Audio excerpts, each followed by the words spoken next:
Guys, what's up? Chris Rod, Suncitylawncare Lawn Care. How you guys doing? Welcome back for another video. Today we are talking about growing or establishing your seedlings. That's the best angle here. For your vegetable garden. Hey, that's a good look right there. Sorry about that. I'm not good with angles, camera angles, editing videos. I keep it nice, simple, just like I like to make the YouTube videos. So essentially, the weather in El Paso, and yes, the video pertains to us El Pasoans. However, if you guys live in different climates along the transition zone or the northern zone, keep in mind that your time frame of doing what I'm going to be showing you today about starting your seedlings indoors, topic of the video, may differentiate. Okay, so we're here in zone 8, 8B, 8A. And so, you know, our typical time frame for starting our seeds indoors varies compared to other parts of the country. However, we basically, what you want to do is you want to plan out the seeds that you want to sow, the kind of seeds that you have, whether they be, you know, root bearing seedlings or brassica type seedlings. And you want to always read the package, okay? Do your homework on them.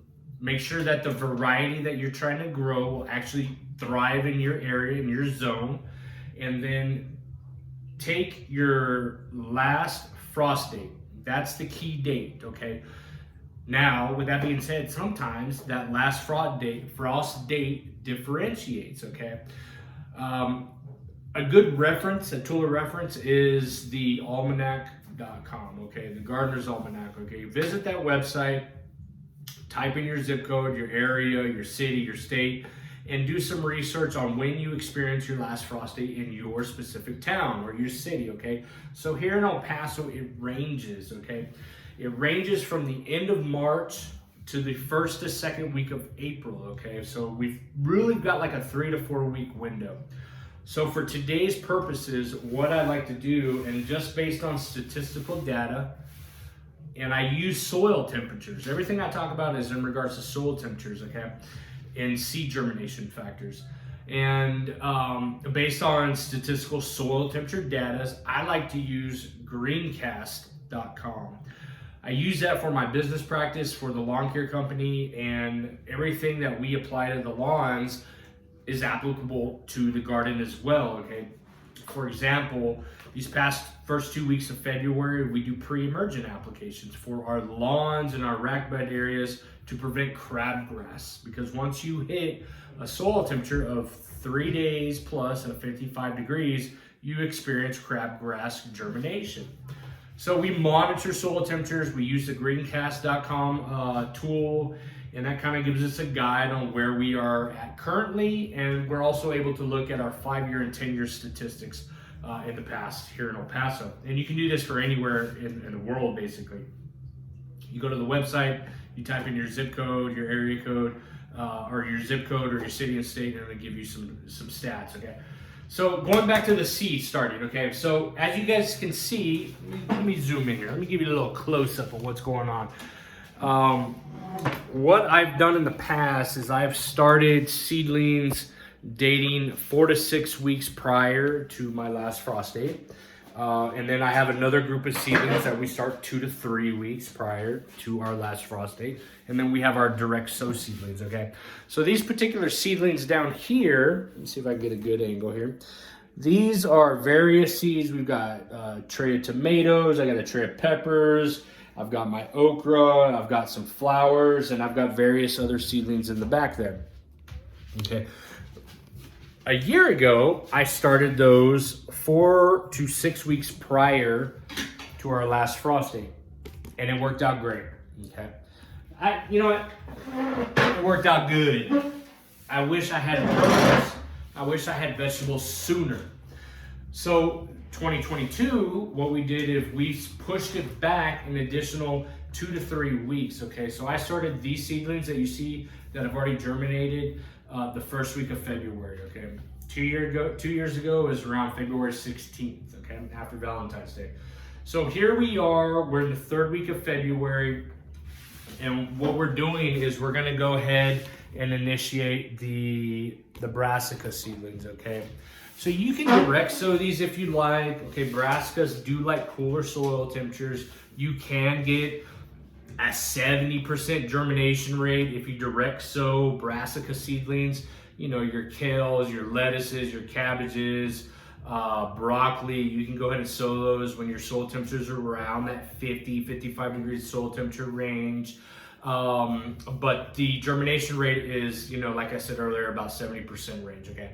It's not 100%. So what we're trying to do is we're trying to get 100% germination. And the way we do that is through transplants, okay? So we establish the seedlings indoors first. So everything, as you can hear me talking about, is based around soil temperatures. The way that I prep my soil for seedling purposes, okay, is a little specific, I guess. It's not uncommon. It's a very common practice.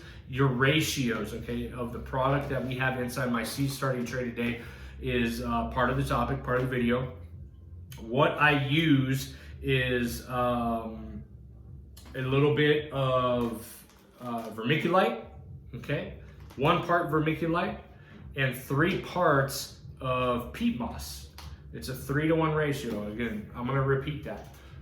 1 part vermiculite, 3 parts of the peat moss, guys. Hold on 1 second. And then I take it to the next level.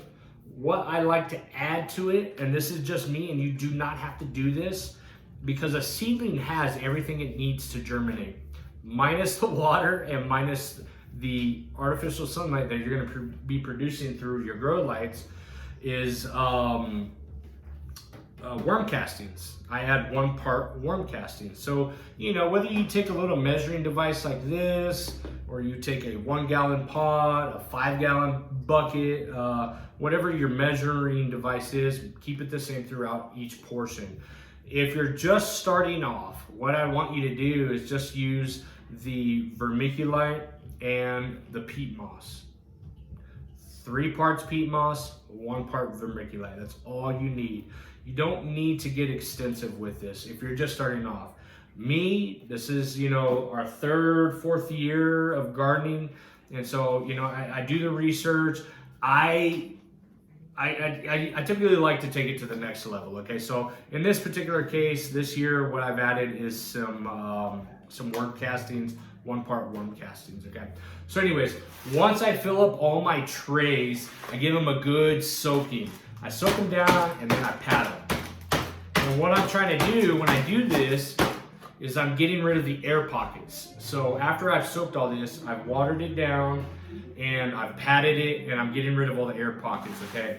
I'm not too concerned with deep compaction right now on my seed starting trays, and the reason why is because a lot of your seed starting, your seedlings, they're gonna tell you, or they're gonna go ahead and label rate that you just put your seedlings on top of your soil surface and you water them in, and that's it, okay? When it comes to seed germination, you typically need 3 things, okay? The first thing is what we refer to in the lawn care industry as seed to soil contact. Seed to soil contact is simply when we're laying grass seed, we need that seed to reside on top of the soil surface. And then we go back and we coat it, we give it a 1/4 inch coat of some peat moss, some screened peat moss, okay? That way we have the seed to soil contact. The second thing you need is H2O, plenty of water. And then the last thing you need is sun or heat from the sun. So in the indoor growing scenario, we're providing that heat with 2 things, a heat mat. If you don't have heat mats, don't worry about it. And the grow lights, okay? The grow lights is the most important part to establishing seedlings indoor, okay? Once I have my seed starting tray ready to go, it's been watered down, I've got the soil that's been prepped. I really just drop 2 to 3 seedlings in each tray, and let me just demonstrate that now. We're gonna be taking not our 8 to 12 week bag of seedlings, which we've already started, but we're gonna be taking our 4 to 6 weeks, okay?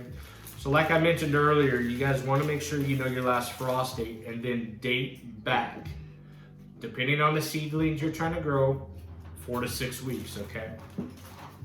In my particular case, what I like to do and what I recommend you guys do as well is you draw out your diagram, okay?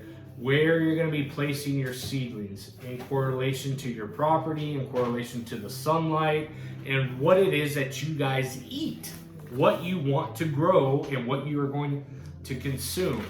So to give you a small example, this was last year. What we did is we went ahead and we drew out the produce that we're gonna grow.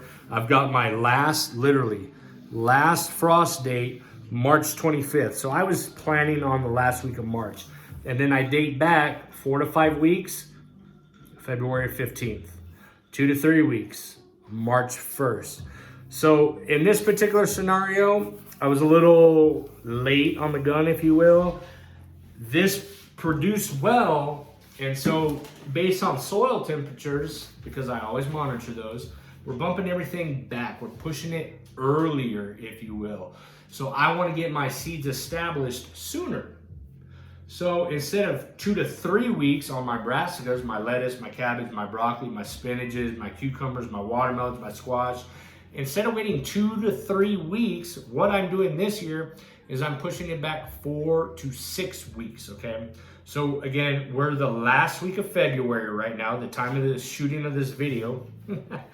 And so my last frost date, if I was to do the last week of March or first week of April, puts me at that 4 to 6 week mark.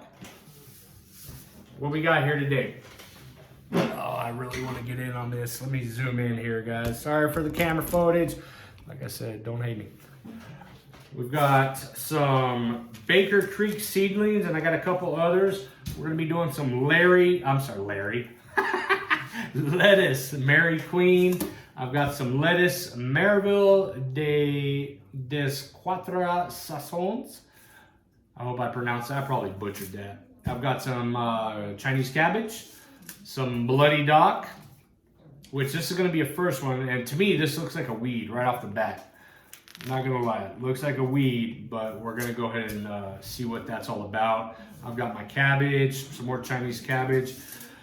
Purple kale. Now, we've been growing this throughout the winter, and it has probably been the best kale that I've grown yet. It looks great. The old lady loves purple vegetables and flowers, so that's why we're growing it. Our leafy spinach. I eat spinach omelets all the time, probably every other day. I know for sure at least once a week.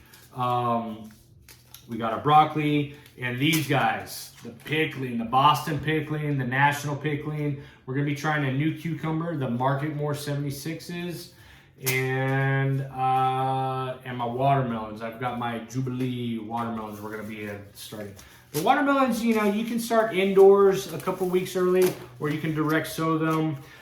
We've had success in my soil system last year with transplanting watermelons. Okay, so it worked out good. I'm not too concerned with the transplant portion, but you know, things like that, you got to be a little careful.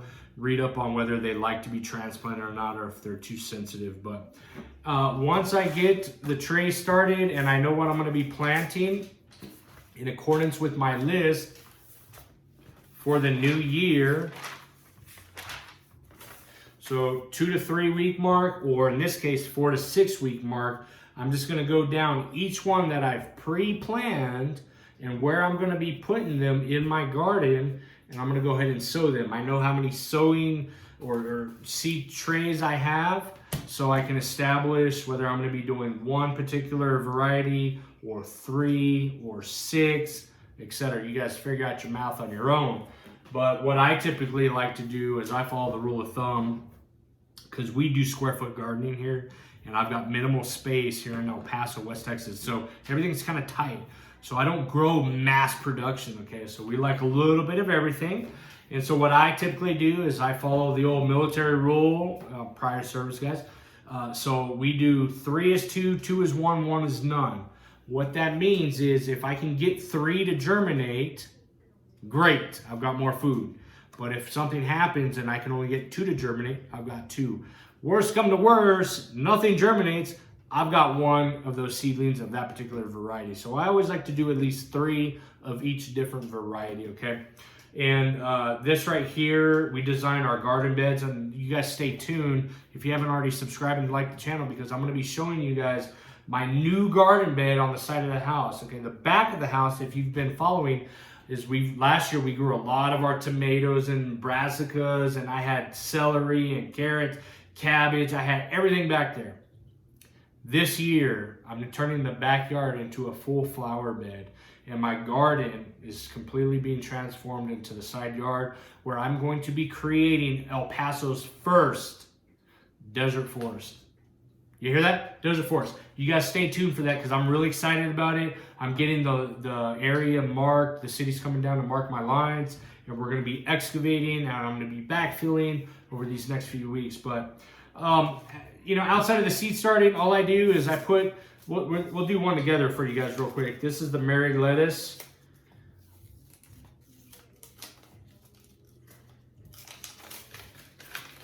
What I like to do is, and I don't have my labels here. Oh wait, I'm sorry, no, I should have my labels here, because what I do literally is I always mark my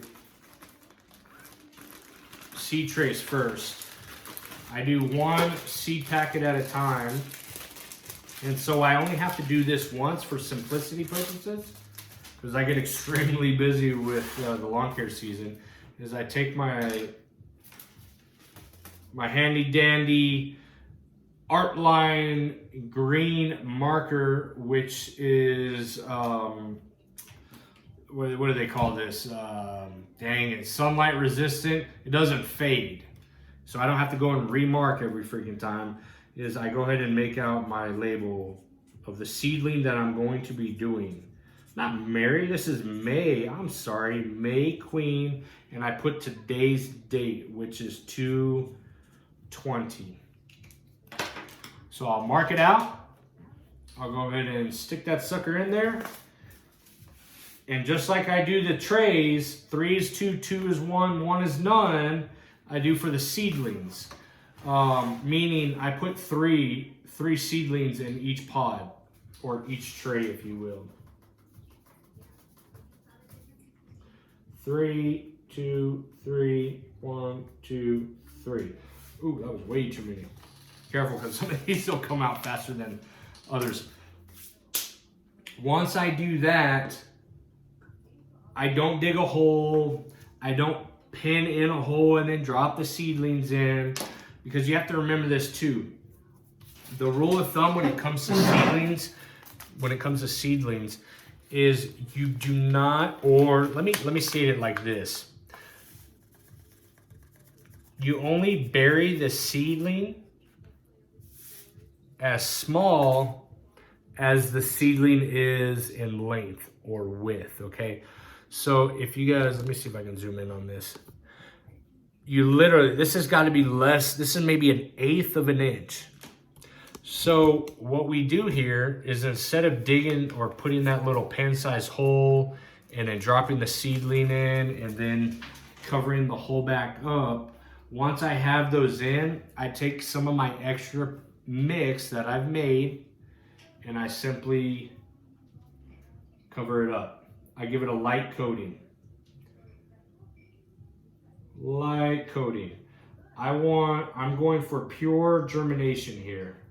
Once I've got germination, and then I give it a little pat. Once I've got germination, if I want to come back and add some more compost or, you know, some soil mix to it, then that's fine. But till then, I'm not trying to bury this seedling too deep. Your watermelon seedlings, your pumpkin seedlings, those are a little longer. Those you actually want to push in. The rule of thumb, again, is the length or width of that seedling is the depth that it should go. Okay, so guys, that was it. My lettuce May Queen, dated right here for you guys, 3 of them. And as you guys, I hope it saw it earlier, I get great germination. This is a simple process, and all I do after that is, after I got my whole seed tray started, I use, oh, here it is. I use this bad boy. This gives me a little mist. And all I do is give it a little mist, because I'm looking for seed germination. last thing I'll add to that is when you guys are trying to get your seedlings to germinate, the key is 3 things: seed to soil contact, water, H2O, okay? You need to keep that seedling moist, okay? Give your seedlings a good watering twice or 3 times a day. I usually like to do morning, lunchtime, and before I go to bed, so that when it's being, watered or it's growing overnight, it's still got that moisture in the soil. Once my seedlings have established, I stop giving the initial watering on top of the soil. What I do then is I take my little watering can and I water down the root system, okay? Because I want to drive those roots down. Initially though, your focus is spraying on top of the surface, just as if it had rained. You want to get your seedlings established. You want the stem of that seedling, that new seedling, to get some strength. And the way that it does that is by proper watering. That's another topic that I can go in depth on how much and when and how to water.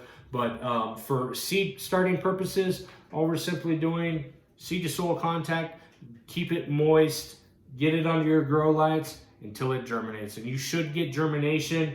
I've seen as early as 3 days. What we have here is about 95% germination in a week. And that's it, guys. If you guys have any questions, feel free to leave me a comment below. If you have a question, drop it down below. And always, please, if you guys haven't subscribed, please like, because I want to show you the rest of the garden as I build that out as the first desert forest here in El Paso. Bye.